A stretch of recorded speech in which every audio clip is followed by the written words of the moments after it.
నమస్కారం. ఈరోజు మనం ఈ భాగంలో 6వ తరగతి తెలుగు వాచకంలోని 7వ పాఠ్యాంశమైన ఉడత సాయం అనే పాఠ్యాంశంలో 2వ భాగాన్ని చదువుతున్నాం. మనం ఇంతవరకు మొదటి భాగంలో పాఠ్యాంశం, కవి పరిచయం, పాఠ్యభాగ వివరాలు, పాఠ్యభాగ ఉద్దేశం, ప్రవేశిక ఈ అంశాలన్నీ చదువుకున్నాం. కొంత పాఠ్యాంశాన్ని కూడా నేర్చుకున్నాం. ఈరోజు మరికొంత పాఠ్యాంశాన్ని నేర్చుకున్నాం.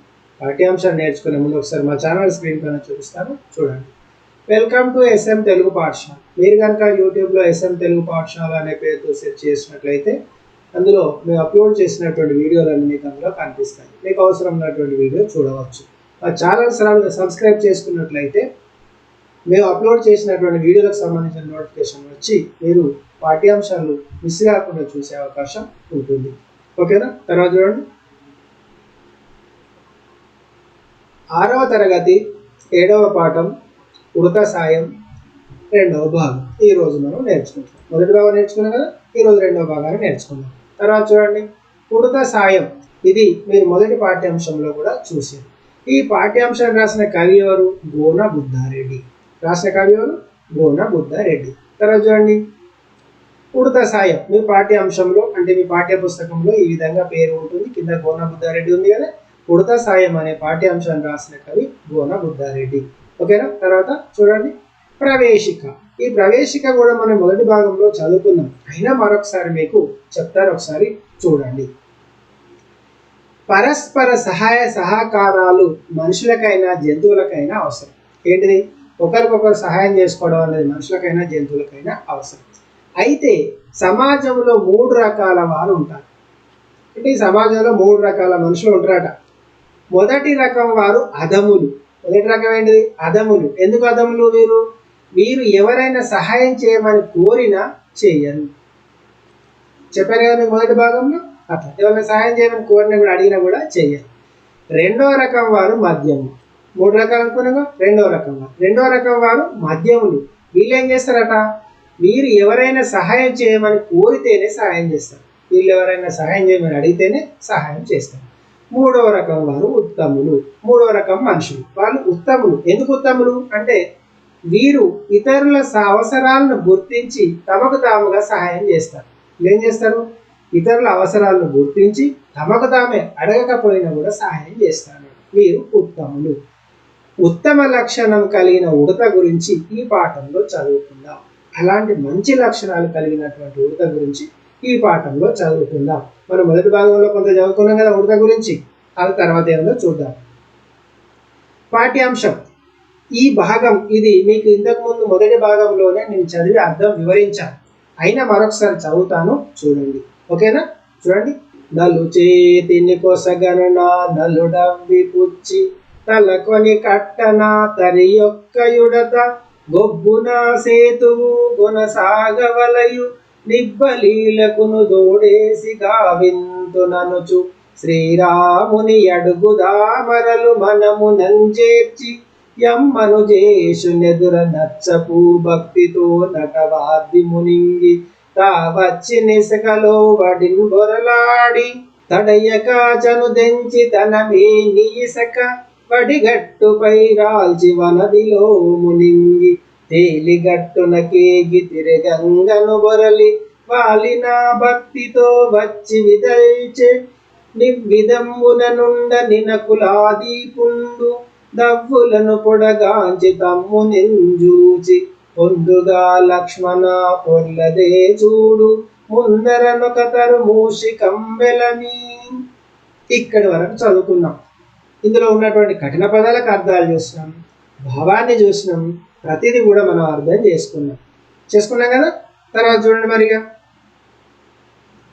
ఇంకా కొంచెం పాఠ్యాంశం. ఈ పాఠ్యాంశాన్ని కూడా చదువుదాం. చదివి ఇందులో ఉన్నటువంటి కఠిన పదాలకు అర్థాలు చూద్దాం, దీని యొక్క భావాన్ని కూడా అర్థం చేసుకుందాం.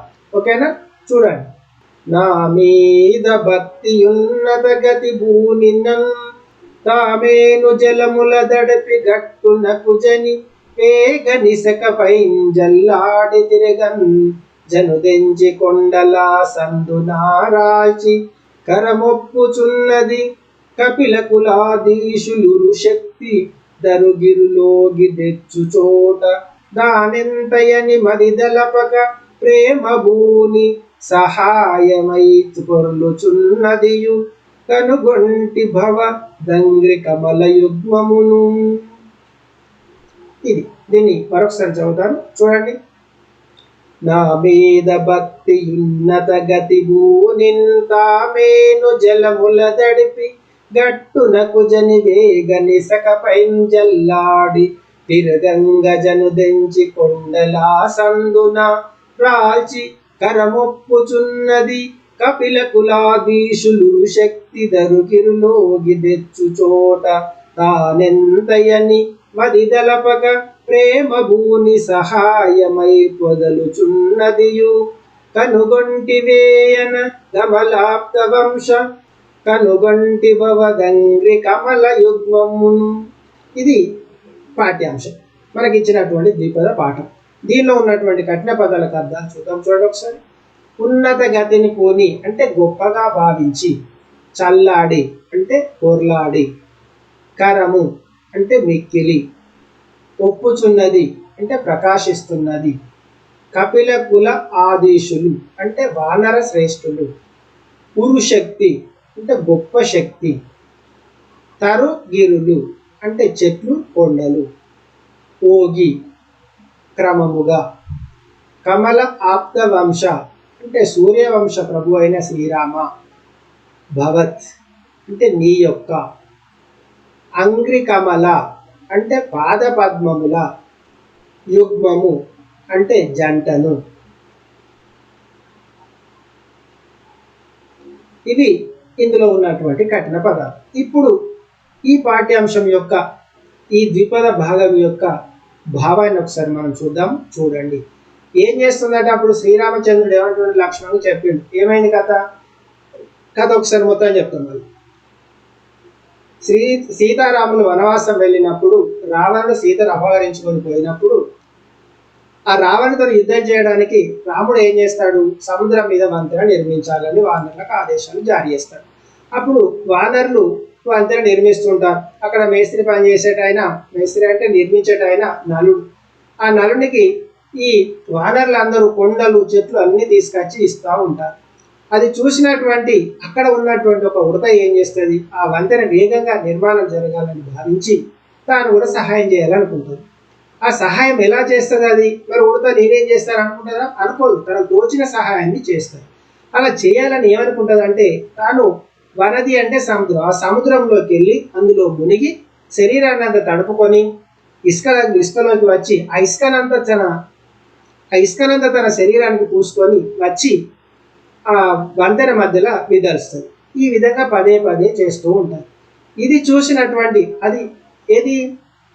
ఈ ఉడత చేస్తున్నటువంటి పనిని చూసినటువంటి శ్రీరామచంద్రుడు ఆశ్చర్యపడి చాలా ప్రేమతో ఏం చేస్తాడు, లక్ష్మణ్ని పిలుస్తాడు. తన సోదరుడైనటువంటి లక్ష్మణ్ని పిలిచి, లక్ష్మణ చూస్తేవా అక్కడ ఒక చిన్న ఉడత వంతెన వేగంగా తొందరగా పూర్తి కావాలనే ఉద్దేశంతో తాను కూడా సహాయం చేస్తుంది.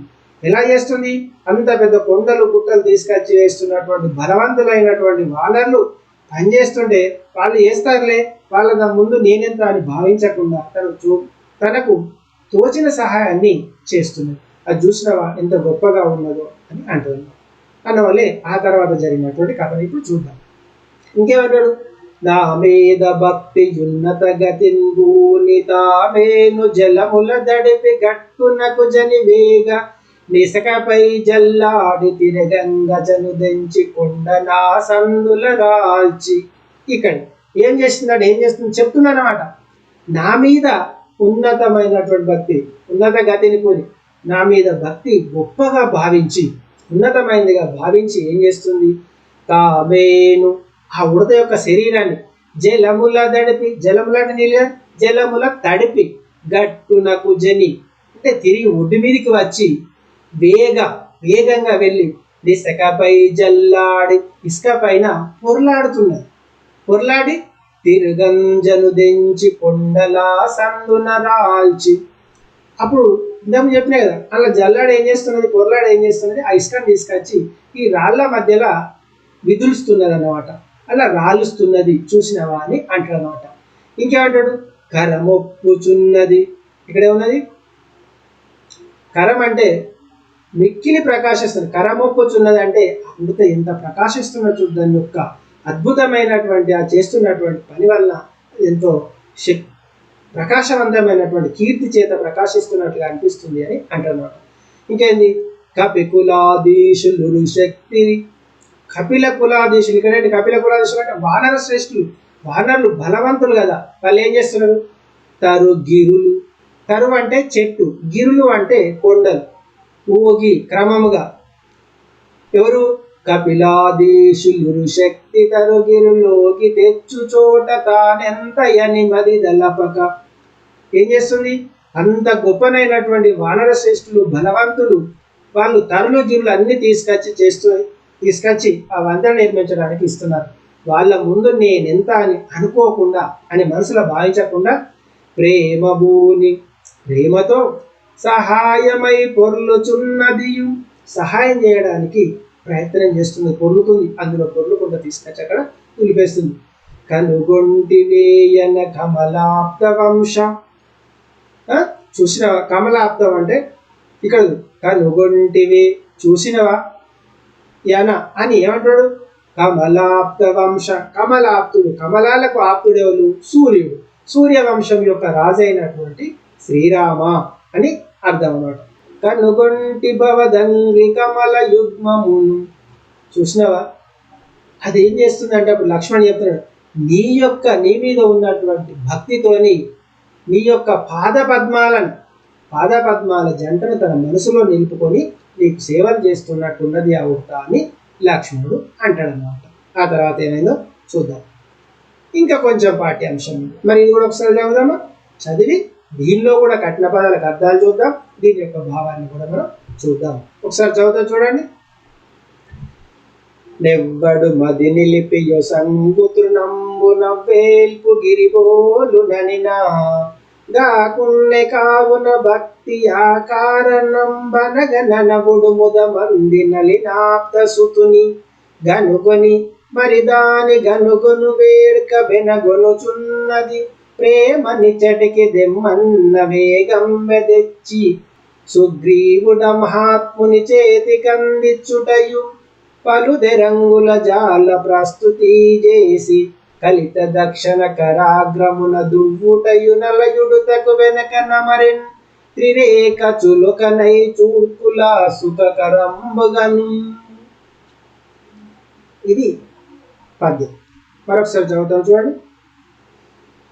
నెవ్వడున్ మది నిలిపియో సంగు తృణంబు నవ్వేల్పు గిరిబోలు ననిన గాకున్నె కావున భక్తి ఆకారణంబనగననవుడు ముదమంది నలినాప్త సుతుని గనుగొని మరి దాని గనుగొను వేడుక బెనగొనుచున్నది ప్రేమ నిచటికి దెమ్మన్న వేగం మెదెచ్చి సుగ్రీవుడ మహాత్ముని చేతి కందిచ్చుటయు పలుదెరంగుల జాల ప్రస్తుతి చేసి కలిత దక్షిణ కరాగ్రమున దువ్వుటయు నలయుడుతకు వెనక నమరెను త్రిరేఖ చులకనై చూర్కుల సుఖకరంబుగను. ఇది పద్యం. ఇది మనకిచ్చినటువంటి పాఠ్యాంశం, ఇచ్చినటువంటి ద్విపద పాఠ్యాంశం. ఇందులో ఉన్నటువంటి కఠిన పదాలకు అర్థాలు చూద్దాం. చూడొకసారి. తృణంబు అంటే గడ్డిపోచ, పొసగున్ ఇచ్చును, ఆవేల్పు అంటే ఆ దేవుని దయ వల్ల, గిరిపోలును కొండతో సమానం, అనగా అంటే పుణ్యాత్ముడా, కారణము అంటే సాధనం, ముదము అంది సంతోషించి, నలిన ఆప్తసుతుని అంటే సూర్యుని కుమారుడైన సుగ్రీవుని, కనుగొని అంటే చూచి, పలుదెరంగుల అంటే అనేక విధాలుగా ప్రస్తుతి చేసి కీర్తించి, కలిత అంటే పొదగబడిన, కలిత అంటే పొందబడిన, దక్షిణ కర ఆగ్రమును కుడి చేతి చివరి భాగముతో, త్రిరేఖ అంటే 3 గీతలు, చులుకనై అందముగా, చూడ్కుల అంటే చూపరులకు, సుఖకరంబుగను అంటే ఆనందకరముగాను, వేడ్కన్ అంటే కుతూహలముతో, అమెరెన్ ఏర్పడను. ఇవి ఇందులో ఉన్నటువంటి కఠిన పదాలు. ఇప్పుడు దీని యొక్క భావాన్ని ఒకసారి చూద్దాం. చూడండి ఒకసారి ఏమని చెప్తున్నాడు ఇంకా. నెవ్వడును మధ్య నిలిపి యొసంగు దృఢంబు నొవ్వేల్పు గిరిబోలుననిన. ఎవరైతే భక్తితోని, నిజమైనటువంటి భక్తితోని ఆ భగవంతునికి నెవ్వడు మది నిలిపి యొసంగు తృణంబు అంటే గడ్డిపోచ, ఎవరైనా నిజమైనటువంటి భక్తితోని గడ్డిపోచ ఇచ్చినప్పటికి కూడా అది ఎట్లా ఉంటుందంటే గిరిబోలు, కొండతో సమానం. ఆ గడ్డిపోచ కూడా కొండతో సమానము అని అంటున్నాడు. అనినగా కొన్నె కావున భక్తియా కారణం. ఆ భక్తి వలన, భక్తితో ఇచ్చినట్లయితే అది కొండతో సమానం. ఏమిస్తే గడ్డిపోస ఇచ్చినా కూడా కొండతో సమానం. ఇంకా బనగనవుడు ముదమంది నలినాప్త సుతుని గనుకొని. ఈ విషయాన్ని చూసినటువంటి ఎవరు బనగ అంటే ఆ పుణ్యాత్ముడు ఎవరు శ్రీరామచంద్రుడు ఏం చేస్తున్నాడు. నన్ను ముదమంది సంతోషించి, చాలా సంతోషించి నలినాప్త సుతుని, నలినాప్త సుతుడు అంటే ఎవరు సూర్యుని యొక్క కుమారుడైనటువంటి సుగ్రీవుని కనుగొని చూసి, మరి దాని గనుగొను వేడుక బెనగొనుచున్నది. దాన్ని చూడు, చాలా ఆనందాన్ని కలిగిస్తున్నది. వేడుక అంటే కుతూహలాన్ని కలిగిస్తున్నది. ప్రేమని చటికి దెమ్మన్న, ప్రేమతో ఏమన్నాడు, దాన్ని ఇక్కడికి తీసుకురా, ఆ ఉడతని ఇక్కడ తీసుకురమ్మని చెప్పిండు. ఎవరు చెప్పిండు? సుగ్రీవునికి చెప్పిండు. చెప్పిన వాళ్ళు ఏం చేసిండు? వేగం వెంటనే సుగ్రీవుడు ఏం చేసిండు? వెంటనే వేగంగా వెళ్ళి తెచ్చి సుగ్రీవుడ మహాత్ముని చేతి కందిచ్చుటయు. ఆ మహాత్ముడు, ఆ సుగ్రీవుడు అక్కడికి వెళ్ళి ఆ ఉడతను తీసుకువచ్చి ఆ మహాత్ముడు, ఇక్కడ ఎవరు మహాత్ముడు అంటే ఎవరు? శ్రీరామచంద్రుని చేతికి అందించడం జరిగింది. అప్పుడు పలు దెరంగుల జాల ప్రస్తుతి చేసి, అప్పుడు శ్రీరామచంద్రుడు దాన్ని చాలా కీర్తించింది. నువ్వు చిన్న ప్రాణివైనా, నీకు శక్తి లేదని తెలిసినప్పటికి కూడా నీకున్నటువంటి శక్తి మేరకు నువ్వు సహాయం చేస్తున్నావు, ఇతరులు సహాయం చేస్తున్నావు, నువ్వు చాలా గొప్పదాన్ని అని కీర్తించి ఏం చేసిండు? కలిత దక్షిణాగ్ర కరమునందుటయు, తన కుడి చేతితోని ఏం చేసిండు? దాని శరీరం మీద దువ్వింది. ఇట్లా దువ్వేసరికి ఏమైంది? ఆ లయుడతక వెనక నమరన్ త్రిరేఖ. అప్పుడు ఆ ఉడతకు ఆ వీపు పైన 3 గీతలు వచ్చినాయట. శ్రీరాముడు ఏం చేసిండు? ఇట్లా దాన్ని ఇట్లా నిమిరిండు. నిమిరేసరికి ఏమైంది? ఆ వీపు మీద 3 గీతలు ఏర్పడ్డాయి. అది ఎలా ఉందట? చులకనై చూడుకుల సుఖకరముగను, అందముగా ఉన్నది, చూపర్లకు ఆనందంగా కనిపించేది, ఆనందకరముగాను అనిపిస్తుంది. చూపర్లకు ఆనందకరముగాను అనిపిస్తుంది, అందంగా ఉన్నది, చూసే వాళ్లకు ఆనందాన్ని కూడా కలిగిస్తుంది. ఈ విధంగా ఉడతకు వీపు పైన 3 గీతలు ఏర్పడ్డాయి. మరి అంతకుముందు లేవన్నట్టే శ్రీరామచంద్రుడు ఎప్పుడైతే ఉడతను ఇలా నిమిరినప్పుడు ఆ 3 వేళ్ళు ఆ ఉడత శరీరంపై తాకి అక్కడ 3 గీతలు ఏర్పడ్డాయి. చాలా అందంగా ఏర్పడ్డాయి. అవి చూసే వాళ్ళకు కూడా చాలా ఆనందాన్ని కలిగించే విధంగా ఆ ఉడతకు వీపు పైన 3 గీతలు ఏర్పడ్డాయి. అది ఆ విధంగా చేసిందనమాట. ఇది ఉడత చేసినటువంటి సాయం. తర్వాత చూద్దాము. ఇక్కడ చూడండి, శ్రీరామచంద్రుడు ఉడతను వీపు పైన నిమురుతున్నాడు. సుగ్రీవుడు తీసుకొచ్చి ఇచ్చిండు, పక్కన లక్ష్మణుడు ఉన్నాడు. ఇది బొమ్మ. తర్వాత చూడండి, ఆలోచించండి, చెప్పండి. ఇవి ఉంటాయిగా ప్రశ్నలు. రామ లక్ష్మణుల సంభాషణ ద్వారా మీరు ఏం గ్రహించారు? రామ లక్ష్మణులు మాట్లాడుతున్న దాన్ని బట్టి మీరు ఏం గ్రహించారు? ఉడతా భక్తి అంటే ఏమిటి? ఉడతకు ఉన్నటువంటి భక్తి ఉడతా భక్తి. ఓకేనా? ఈ ప్రశ్నలకు జవాబులు నేను ఈ పాఠ్యాంశం యొక్క ప్రశ్నలు జవాబులు పదజాలం వివరించే భాగంలో వివరిస్తాను. తర్వాత చూడండి. ఇప్పుడు ఇచ్చినటువంటి మనం ఇప్పటివరకు చదువుకున్నాం కదా, ఆ భాగం యొక్క, ఆ పాఠ్యాంశం యొక్క సారాంశాన్ని ఒకసారి చదువుతాను, చూడండి. సముద్రంపై వానరులు వారధి నిర్మిస్తున్న సమయంలో వానర బల్లూకాలు నలుని చేతికి రాళ్ళు, రప్పలు, కొండలు తెచ్చి ఇస్తుండగా నలుడు వాటిని తీసుకొని సేతు నిర్మాణం చేస్తున్నాడు. ఆ సమయంలో ఒక ఉడత తొందరగా సేతు నిర్మాణం జరగాలి, అందుకోసం ఈ వీరులకు చేయుతనిస్తాను అంటూ శ్రీరాముని పాదపద్మములను మనసులో నిలుపుకున్నది. అతని ఎదురుగా నిర్మల భక్తితో సముద్రంలో మునిగి వచ్చి ఇసుకలో పొర్లి వెంటనే కట్టపైకి వచ్చి తన ఒంటికి అంటిన ఇసుకను రాలుస్తున్నది. మళ్ళీ సముద్రంలో మునిగి ఇసుకను అంటించుకొని వారధిపై విదిలిస్తూ ఉన్నది. భక్తితో ఉడత చేస్తున్న చిన్ని సాయాన్ని శ్రీరాముడు చూసి లక్ష్మణుని పిలిచి, నాపై భక్తితో ఉడత సముద్ర జలాల్లో తడిసి ఇసుకను అంటించుకొని రాళ్ల మధ్యలో నిదిలిస్తున్నది.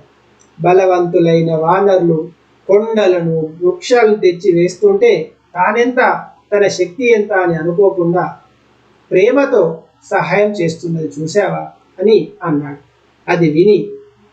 అది విన్న లక్ష్మణుడు, నీ పాదాలను మనసులో నిలిపి భక్తితో గట్టి పోచంత కొంచెం పని చేసినది కొండతో సమానం, గొప్పది, భక్తే ప్రధానం కదా అన్నాడు. శ్రీరాముడు సంతోషించి సుగ్రీవునితో ఉడతను తన దగ్గర తీసుకొని రమ్మన్నాడు. సుగ్రీవుడు ఉడతను తెచ్చి రామునికి ఇచ్చాడు. రాముడు ఆ ఉడతను పలు విధాల పొగడి తన కుడి చేత దాని వీపుపై దువ్వాడు. ఉడత వీపుపై 3 రేఖలు చూడడానికి అందంగా ఆనందకరంగా ఏర్పడ్డాయి. ఇది ఇప్పటి వరకు నేను చెప్పినటువంటి కథ అంతా ఇందులో ఉంది. ఓకేనా? తర్వాత చూడండి. ఓకే, ఇంతటితో నీ పాఠ్యాంశం అయిపోయింది. మీకు మొత్తం పాఠ్యాంశం అర్థమైందని అనుకుంటున్నాను. తర్వాత భాగంలో ఈ పాఠ్యాంశానికి సంబంధించినటువంటి ప్రశ్నలు, జవాబులు, పదజాలం చదువుకుందాం. ఇప్పటివరకు మీకు పాఠం అర్థమైంది కదా? మీకు అర్థమైందని అనుకుంటున్నాను. Anyhow, thanks for watching my channel. మా ఛానల్ చూసినందుకు మీకు కృతజ్ఞతలు మరియు అభినందనలు తెలియజేస్తూ, మీకు కనుక ఈ పాఠం నచ్చినట్టయితే లైక్ చేయండి, అదేవిధంగా షేర్ చేయండి, సబ్స్క్రైబ్ చేసుకోండి. సబ్స్క్రైబ్ చేసుకున్నట్లయితే తర్వాత మేము అప్లోడ్ చేసినటువంటి వీడియోలకు సంబంధించిన నోటిఫికేషన్ వచ్చి తదుపరి మేము అప్లోడ్ చేసినటువంటి పాఠ్యాంశాలు మిస్ కాకుండా చూసే అవకాశం ఉంటుంది. ఓకేనా? తర్వాత చూడండి, question and answers in next part. తర్వాత భాగంలో ఈ పాఠ్యాంశానికి సంబంధించినటువంటి ప్రశ్నలు, వాటికి జవాబులు వివరిస్తారు. ఓకేనా? బాయ్.